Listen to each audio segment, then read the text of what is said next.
কাল রাতে মার্কেট থেকে এসে মাছের ঝোল রান্না করলাম। তেলের মধ্যে কালো জিরে দিলাম আর পেঁয়াজ দিলাম।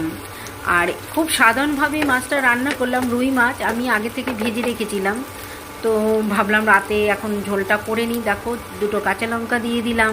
এবার ওই তেল, একটু নুন দিলাম। এবার তেলের মধ্যে এগুলো ভালো করে ভেজে একটা টমেটো 4 টুকরো করে দিয়ে দিলাম। এবার ওটাও পেঁয়াজ কাঁচা লঙ্কা আর মধ্যে ভালো করে তেলের মধ্যে ভেজে নিলাম, যাতে টমেটোর গন্ধটা না থাকে, কাঁচা গন্ধটা না থাকে, কিন্তু টেস্টটা যাতে থাকে। এবার পেস্ট করে রাখা ধনে জিরে আর হলুদ সেটা দিয়ে দিলাম। ঝোলের জন্য পরিমাণ মতো জল দিলাম। যেই জলটা ফুটে উঠলো, মাছ ভাজাগুলো আমি দিয়ে দিয়েছি। এবার নামাবার আগে একটু কাঁচা সর্ষের তেল ওপর দিয়ে ছড়িয়ে দিলাম।